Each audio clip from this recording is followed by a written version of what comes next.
Hello, welcome to you all. So today we are going to discuss about AC bridge. That all the electrical students or all the engineering students, we know that when we are talking about electrical parameters like inductance and capacitance, and we need to measure them, then one of the most important and beautiful method is to measure them is AC bridges. So here we are going to discuss about the prerequisites, that is the previous knowledge that one should have to understand AC bridges. So let's start the topic. So here you can find this is the basic structure of the AC bridge that you can find here, which is similar like the Houston bridge that we know till now. It has four branches. The impedance of each branch is Z1, then Z2, Z3 and Z4, and the excitation given to the system is capital E.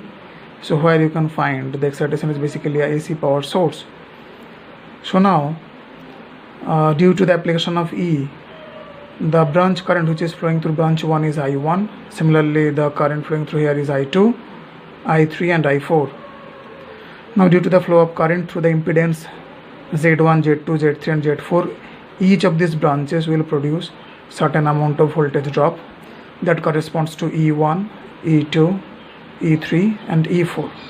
So you can find it is written there Z1, Z2, Z3 and Z4 all are the impedances of the four branches. So when we will discuss about the topics, then you can find all the branches might contain a combination of inductance, capacitance, or might both of them. And I1, I2, I3, R4 are the branch currents. In the diagram you can find there is D is the detector. So normally we know that this kind of circuit becomes active or becomes effective whenever the bridge is balanced. Balance means no current should flow through point B to D.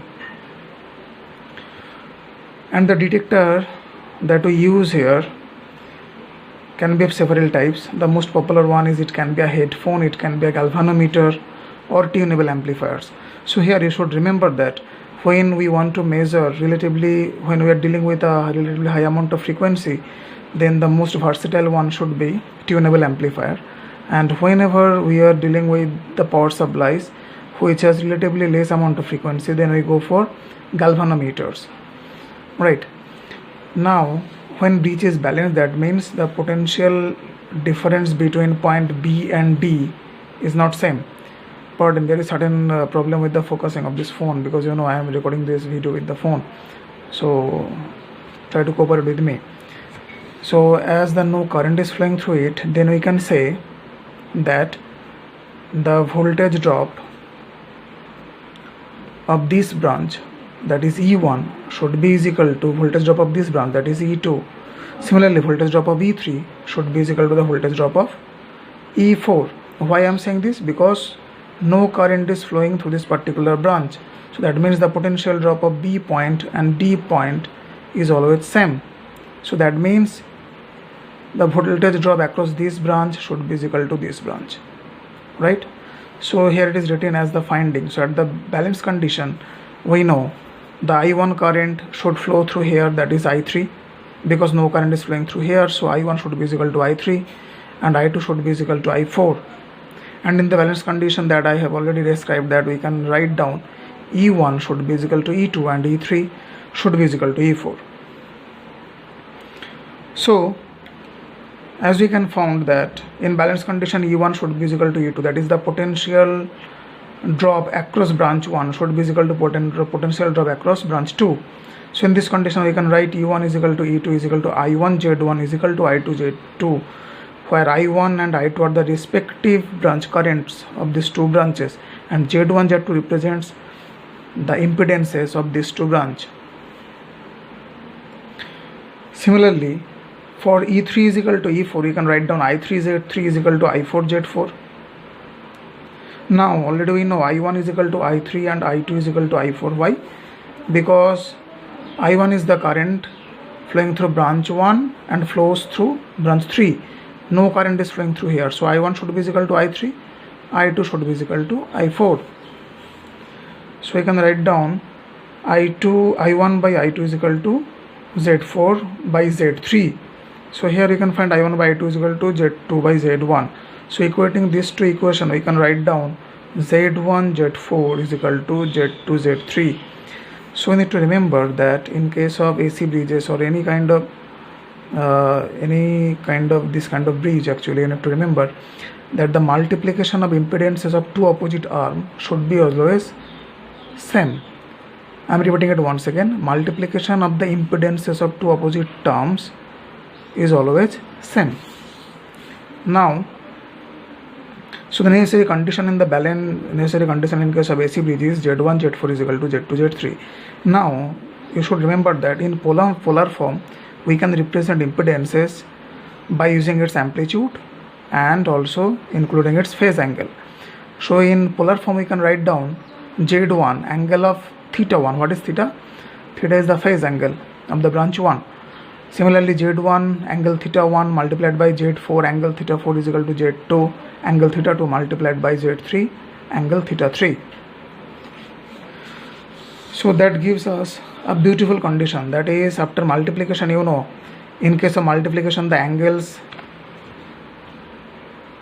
becomes added, or the addition of the angle we need to consider. So the equation becomes Z1 Z4 angle condition theta 1 theta 4 is equal to Z2 Z3 summation of theta 2 theta 4 3. So you can find that it has two conditions, and these two conditions has to be satisfied simultaneously. So that means Z1 Z4 is equal to Z2 Z3, that is the magnitude condition in the polar form, and summation of theta 1 theta 4 is equal to theta 2 theta 3 is the condition of phase angle in the polar form. Now the impedance can also be represented in another way, that is called rectangular coordinate system, where impedance is equal to the summation of resistance plus reactance. Here the reactance is multiplied with J, that is the complex number. So in a similar expressions can be given, that is Z1 is equal to R1 plus JX1, Z2 is equal to R2 JX2, Z3 Z4. So in this way we have represented four impedances of four different branches in its rectangular coordinate system, where x1 x2 x3 x4 are the corresponding reactances of the four consecutive branches. So now in balance condition we know Z1 Z4 should be equal to Z2 Z3. Now putting those values here, what we are getting, R1 JX1 multiplied by R4 JX4 is equal to R2 JX2 multiplied by R3 plus JX3. So their multiplication gives us the combination of some real numbers and some imaginary numbers. So you can find R1 R4 plus JX1 R4 minus X1 X4. So why you are getting a minus 1 here? Because this is J square X1 X4, the value of J square is minus 1, so the value is minus 1. So in this way I will get this kind of equation. Now if we take J common from the complex terms, then I will get this kind of equation. Now this is a complex equation which is satisfied only if, remember, this kind of complex equation will be satisfied only if the real parts of the both side becomes equal separately and imaginary part of both sides become equal separately. So that means we will get two different equations. From real part, equating the real parts, I will get R1 R4 minus X1 X4 is equal to R2 R3 minus X2 X3. That is equation number 1. Then we have another equation, that is the imaginary part, that is X1 R4 plus R1 X4 is equal to R2 X3 plus X2 R3. So that is the equation number 2. So from the single equation we have now equated two different equations. One we have equated from the real parts, another one is from imaginary part. Now from these two equations we can find out two unknown quantities. For example, if R1 is unknown and X1 is unknown, these two unknown parameters will be easily calculated by using these two equations. Now remember, this is the process we are going to use for all the AC bridges that we need to remember. Okay, so that's all for today. Thank you.